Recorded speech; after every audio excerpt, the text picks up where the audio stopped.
Hello students, आज हम जिस चैप्टर को पढ़ने जा रहे हैं उस चैप्टर का नाम है एसिड, बेस एंड सॉल्ट। ठीक है, तो इसमें देखो हम किसके बारे में पढ़ रहे हैं। इसमें हम पढ़ेंगे एक तो एसिड के बारे में, एक बेस के बारे में और इसके अलावा हम पढ़ेंगे सॉल्ट के बारे में। ठीक है, तो हम इसको स्टार्ट करते हैं। सबसे पहले हम इसको स्टार्ट करते हैं किससे? एसिड से। ठीक है, ये जो एसिड है, ठीक है, आपने एसिड के बारे में काफी कुछ सुना होगा। ठीक है ना, जैसे आप कहते हो नींबू है आपका, तो आप नींबू को क्या कहते हो कि नींबू जो है, नींबू में एसिड है। या आप टमाटर की बात करते हो, आप कहते हो इसमें एसिड है। तो एक जो कॉमन प्रॉपर्टी आप देखते हो इन सब चीजों में जिनको आप एसिड कहते हो, वो कॉमन प्रॉपर्टी होती है इनका खट्टा। ठीक है, आपने देखा है कि जिन भी चीजों को हम एसिड कहते हैं वो चीजें क्या होती हैं? खट्टी होती हैं। अगर हम बात करें कि ये जो टर्म आया एसिड, ये जो है एक लैटिन वर्ड से डिराइव्ड हुआ, जो वर्ड था एसिडस। ठीक है, और इस वर्ड का मीनिंग ही क्या होता है? इस वर्ड का मीनिंग होता है खट्टा। यानी इसका जो सबसे मुख्य जो हम एक इसका लक्षण मानते हैं वो ये है कि जो एसिड्स होते हैं वो स्वाद में क्या होते हैं? खट्टे होते हैं। ठीक, इसके बाद हम इसको अगर आगे और देखें तो हम ये देखते हैं कि अगर हम किसी एसिड को पानी में घोलते हैं, ठीक है, किसी भी एसिड का कोई एक्वस सॉल्यूशन है, हमने इसको पानी में डिसॉल्व किया तो क्या होता है? तो ठीक है, तो हम इसको एक एग्जांपल से देखते हैं। मान लीजिए हमारे पास एक एसिड है जिसको हमने कहा HCl।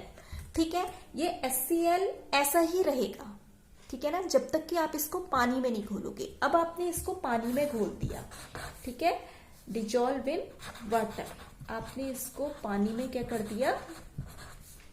घोल दिया। और जैसे ही आप इसको पानी में घोलते हैं तो क्या होता है? ये आयनाइज्ड हो जाता है, मतलब ये आयनों में टूट जाता है। और ये कौन सा आयन बनाता है? एक तो ये बनाता है H+ आयन और दूसरा ये बनाता है Cl- आयन। ठीक है, अब ये जो H+ आयन है, क्योंकि ये इस रूप में नहीं रह पाता, तो ये क्या करता है? जो वाटर होता है यानी H2O, ठीक है, उसके संग रिएक्ट कर लेता है और बना लेता है H3O+ आयन। ठीक है, इस आयन को हम क्या कहते हैं? Hydronium ion. ठीक है ना, तो जो एसिड है, एसिड क्या कर रहे हैं? पानी में घोलने पर आयनाइज्ड हो जा रहे हैं। ठीक है, तो अब हम समझ गए हैं कि जो एसिड्स हैं वो क्या होता है, जब हम उसको पानी में घोलते हैं तो वो पानी में घोलने में H+ आयन देता है। ठीक है, तीसरी बात जो हम इनके बारे में जानते हैं वो ये है कि अगर हम लिटमस पेपर एक होता है, अगर हम ब्लू लिटमस पेपर में एसिड की कुछ बूंद डालें, ठीक है, तो वो जो ब्लू लिटमस पेपर होता है वो किस में कन्वर्ट हो जाता है? ब्लू लिटमस पेपर का जो कलर होता है वो कलर चेंज हो जाता है और वो कलर हो जाता है रेड। ठीक है, तो ये भी एक एसिड की हम कहते हैं, इससे भी हमारा एसिड पहचाना जाता है कि अगर हमने लिटमस पेपर पर यानी ब्लू लिटमस पेपर पर इसको डाला एसिड को, तो ये किस में कन्वर्ट हो जाएगा? इसका कलर रेड कलर बन जाएगा। ठीक है, अब ये लिटमस पेपर क्या होता है ये हम थोड़ा सा जब आगे बढ़ेंगे तब बताएंगे। ठीक है, अब हम इसके कुछ एग्जांपल्स देख लेते हैं। किसके एग्जांपल्स? एसिड्स के। ठीक है, यानी कुछ कॉमन एसिड्स का हम आपको नाम बताते हैं। ठीक है, तो इसमें हमारा एक तो होता है आपका HCl, जिसके बारे में मैं अभी तक आपको बोल रही थी, जिसको हम कहते हैं। और इसका एक और एग्जाम्पल हम देखें तो H2SO4 यानी कि सल्फ्यूरिक एसिड। ऐसे ही आपका HNO3 होता है, नाइट्रिक एसिड। अब ये जो आपके एसिड्स होते हैं, ठीक है ना, इन एसिड्स में भी क्या होता है? कुछ तो होते हैं मिनरल एसिड और कुछ होते हैं नेचुरल एसिड। ठीक है, जैसे मैं आपसे कह रही हूँ नेचुरल एसिड, तो नेचुरल एसिड का मतलब आप समझ रहे हो? नेचुरल, नेचुरल मतलब जो हमें कहाँ से मिल रहे हैं? नेचर से मिल रहे हैं, वो हमारे क्या होते हैं? नेचुरल एसिड होते हैं। जैसे कि जो टमाटर में एसिड है या नींबू में एसिड है, नींबू में आप जानते हो कौन सा एसिड होता है? साइट्रिक एसिड होता है। और ऐसे ही क्या है? टमाटर है, टमाटर में आपका ऑक्जेलिक एसिड पाया जाता है। तो ये तो नेचुरल एसिड है जो आपको कहाँ मिल रहे हैं? जो आपको नेचर में मिल रहा है। और ये ज्यादा जो है, आप जानते हो, आप नींबू खाते हो तो मतलब ये हार्मफुल नहीं है। आप टमाटर खाते हो तो ये हार्मफुल जो है नहीं होते हैं। अच्छा, अब हमारे कुछ मिनरल एसिड्स होते हैं। मिनरल एसिड जो सिंथेटिक है, जिनको हम क्या कर सकते हैं? लेबोरेटरी में बना सकते हैं, वो हमारे होते हैं मिनरल एसिड्स। जैसे जो मैं ये आपको एग्जांपल्स बता रही हूँ, HCl, H2SO4, ये सारे क्या है? मिनरल एसिड है। ठीक है। और ये बहुत डेंजरस होते हैं, इनको जो है मतलब इनके संग हम कहते हैं ना कि खेल नहीं करना चाहिए। अगर लेबोरेटरी में भी आप जाते हो, जब भी आप अपनी लैब में जाते हो, तो बहुत सावधानी से आपको क्या करना चाहिए, इनका इस्तेमाल करना चाहिए। अच्छा, अब जो एसिड्स हैं वो कुछ एसिड तो होते हैं जो बहुत ज्यादा क्या होते हैं, स्ट्रॉन्ग, और कुछ एसिड होते हैं जो उतने स्ट्रॉन्ग नहीं होते बल्कि क्या होते हैं, वीक होते हैं। अब आप कैसे कहोगे कि ये एसिड स्ट्रॉन्ग है या फिर क्या है, वीक है? जो स्ट्रॉन्ग एसिड है, ठीक है, स्ट्रॉन्ग एसिड क्या होते हैं, स्ट्रॉन्ग एसिड वे होते हैं जिनको जब हम पानी में घोलते हैं तो ये फुल्ली आयनाइज्ड हो जाते हैं, ठीक है, यानी ये पूरी तरीके से आयनाइज्ड हो जाते हैं, और पूरी तरीके से आयनाइज्ड होते हैं और large amount of H+ ions ये क्या करते हैं, प्रोड्यूस करते हैं। यानी ये बहुत ज्यादा मात्रा में हमको क्या देते हैं, H+ आयंस देते हैं, इसलिए हम इसको कहते हैं स्ट्रॉन्ग एसिड। और जो वीक एसिड्स होते हैं, वीक एसिड्स क्या होते हैं, तो सिंपल सी बात है, वीक एसिड्स वो होते हैं जो पूरी तरह से आयनाइज्ड नहीं होते हैं, और ये जो H+ आयंस देते हैं उनकी मात्रा आपकी क्या होती है, कम होती है, ठीक है, इसलिए हम इसको कहते हैं वीक एसिड्स। अच्छा, अगर हम इनके एग्जाम्पल्स की बात करें तो स्ट्रॉन्ग एसिड्स कौन से हैं? स्ट्रॉन्ग एसिड यही है जो मैंने आपको एग्जाम्पल बताए थे, HCl हो गया, H2SO4 हो गया, ये हमारे क्या होते हैं, स्ट्रॉन्ग एसिड होते हैं। और वीक एसिड्स की अगर मैं बात करूं तो वीक एसिड्स आपका जैसे कार्बनिक एसिड है वो वीक एसिड है आपका, ठीक है, और जो आपका फास्फोरिक एसिड है वो क्या है, वीक एसिड है, ठीक है ना। कार्बनिक एसिड आपका हो गया H2CO3 और फास्फोरिक एसिड आपका हो गया H3PO4, ठीक। तो ये हमने एसिड्स की एक हल्की फुल्की समरी ले ली, ठीक। हमने क्या क्या इसमें सीखा, हमने ये सीखा कि एसिड का स्वाद क्या होता है, खट्टा होता है, इनका जो टेस्ट है वो ये खट्टे टेस्ट के होते हैं। इसके अलावा जब हम इनको वाटर में डिजॉल्व करते हैं तो ये H+ आयंस देते हैं।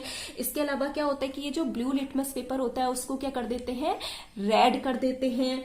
और इसके बाद हमने ये जाना कि ये जो होते हैं कुछ बहुत स्ट्रॉन्ग एसिड्स होते हैं और कुछ उतने स्ट्रॉन्ग नहीं होते, यानी वीक एसिड होते हैं। जो स्ट्रॉन्ग एसिड होते हैं वो बहुत खतरनाक है, वीक एसिड उतने खतरनाक नहीं है, ठीक है। इसके अलावा हमें ये भी पता लगा कि नेचुरल एसिड होते हैं और कुछ मिनरल एसिड होते हैं। नेचुरल जो हमें नेचर से मिलते हैं, और मिनरल जो क्या होते हैं, सिंथेटिक होते हैं, जिनको हम प्रयोगशाला में बना सकते हैं। इसके बाद मैं बात करूंगी किसकी, बेस, ठीक है।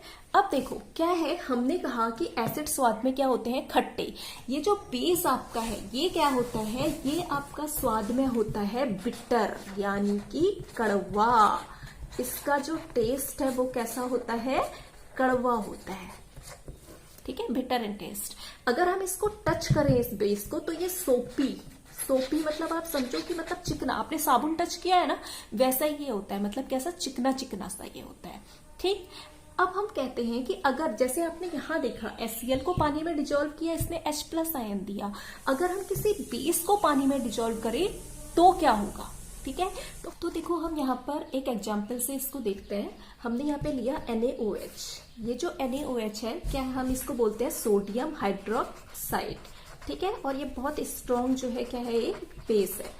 अब ये जो सोडियम हाइड्रोक्साइड है हमने इसको भी क्या कर दिया, पानी में डिजोल्व कर दिया, ठीक है, पानी में हमने इसको क्या कर दिया, डिजोल्व कर दिया।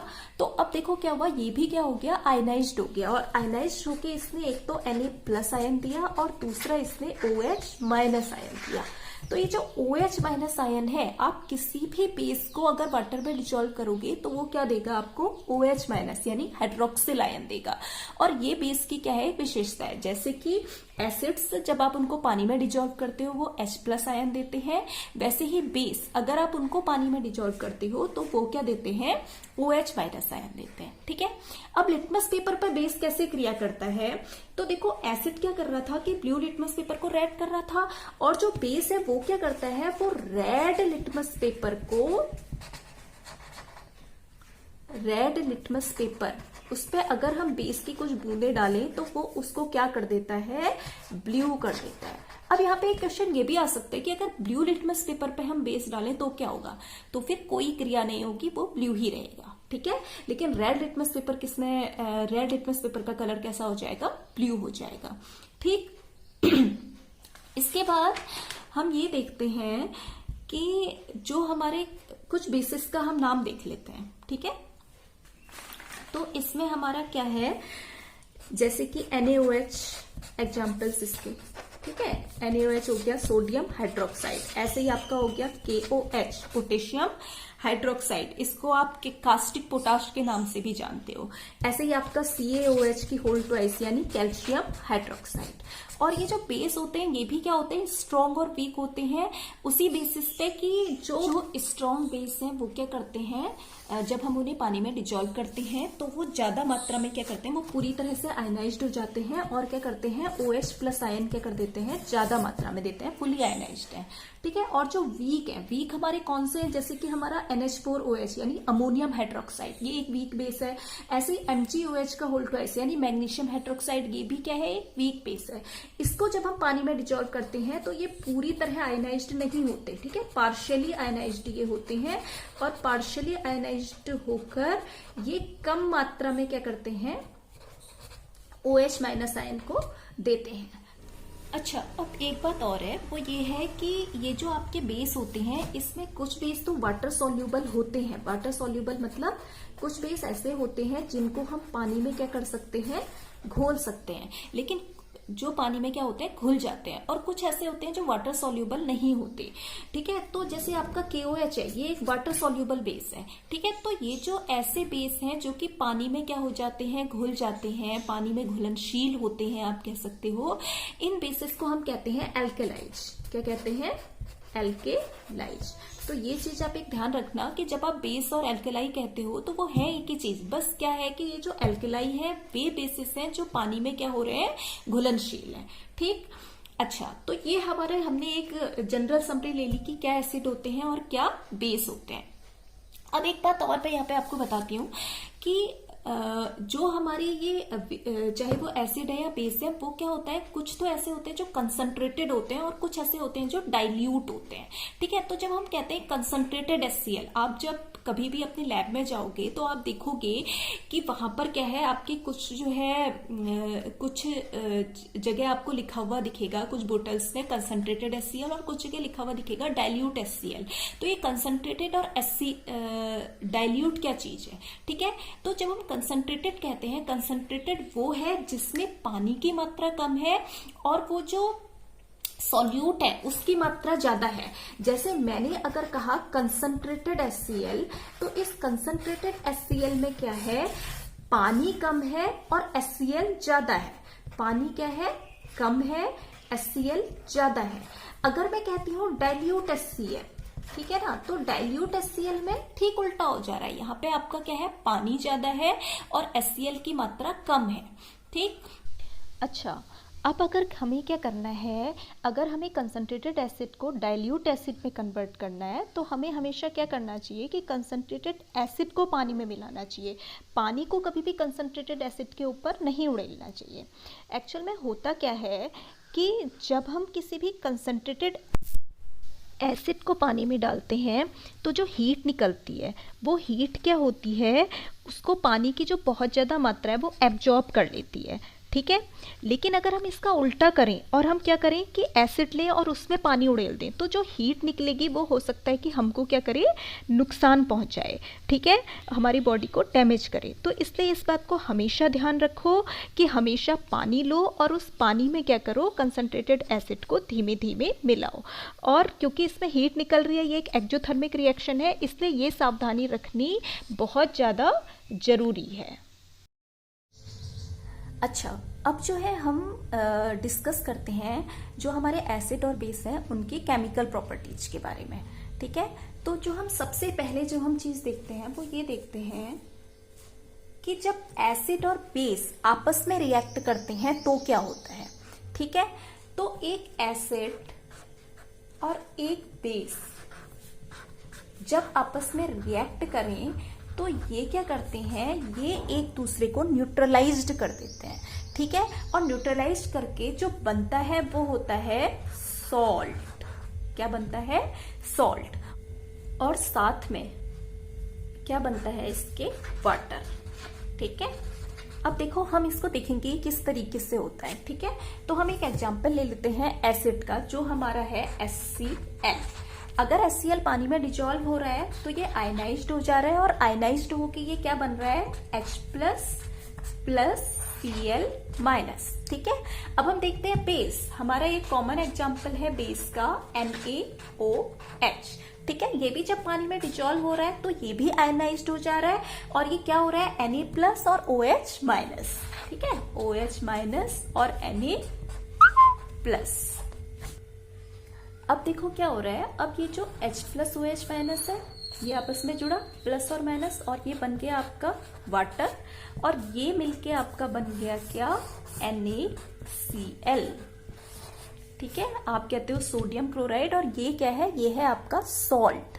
ठीक है, यानी एक एसिड और बेस आपस में एक दूसरे को न्यूट्रलाइज्ड करते हैं, और न्यूट्रलाइज करने के बाद सॉल्ट बनता है, और साथ में क्या बनता है, वाटर बनता है। और इस रिएक्शन को हम कहते हैं न्यूट्रलाइजेशन रिएक्शन, या हम इसको हिंदी में अगर कहेंगे तो हम कहेंगे उदासीनीकरण अभिक्रिया। ठीक है, उदासीनीकरण अभिक्रिया क्या होती है, उदासीनीकरण अभिक्रिया की न्यूट्रलाइजेशन रिएक्शन, कि एक एसिड और बेस आपस में रिएक्ट करते हैं, और रिएक्ट करने के बाद सॉल्ट बनाते हैं और वाटर बनाते हैं। ठीक, और एग्जाम्पल आपने देख लिया। इसको अब हम अगर सीधे से फॉर्म में लिखें तो ये हो जाएगा HCl plus NaOH is equal to NaCl plus H2O।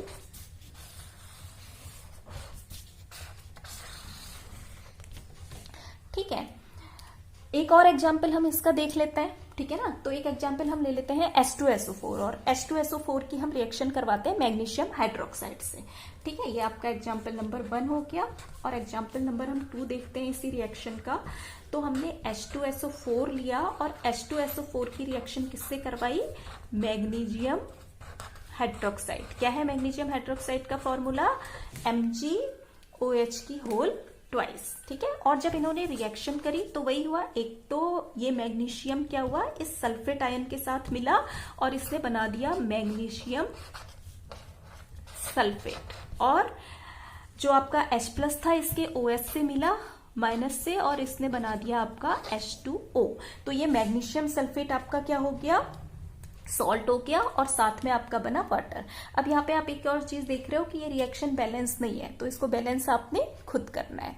ठीक है, अच्छा, तो ये तो आपकी हो गई उदासीनीकरण अभिक्रिया, यानी एसिड एंड बेस आपस में रिएक्ट करके एक दूसरे को न्यूट्रलाइज कर रहे हैं। ठीक है, इसके बाद हम ये देखते हैं कि ये जो एसिड और बेस होते हैं ये धातुओं के साथ, धातुएं मतलब मेटल्स, जो आपकी मेटल्स होती हैं उनके साथ कैसे क्रिया करते हैं। ठीक है ना, तो हम क्या देखेंगे, रिएक्शन विद मेटल्स, यानी धातुओं के साथ अभिक्रिया।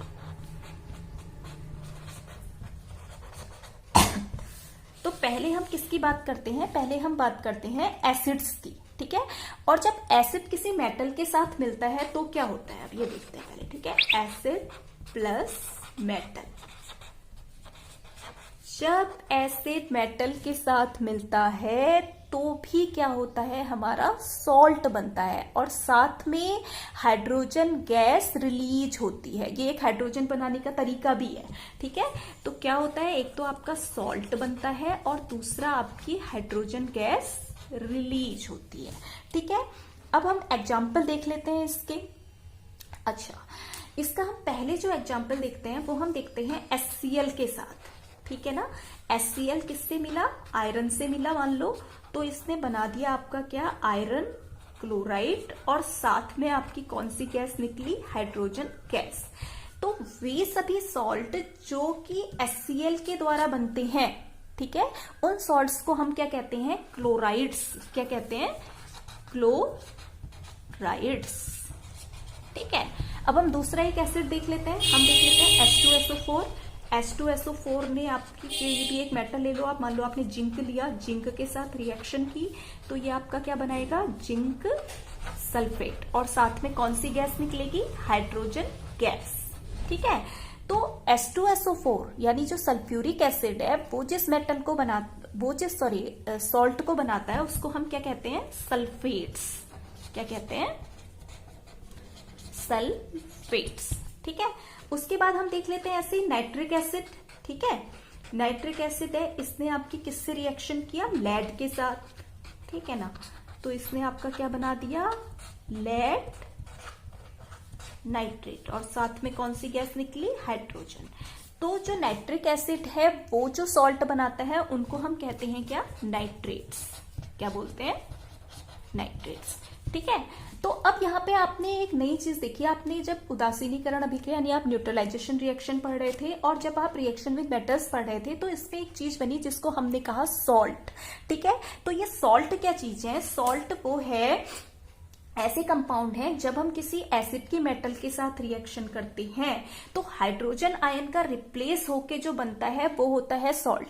या फिर जब हम ये कहते हैं कि हम एसिड और बेस को आपस में मिलाते हैं तो जिसका फॉर्मेशन होता है वो क्या होता है?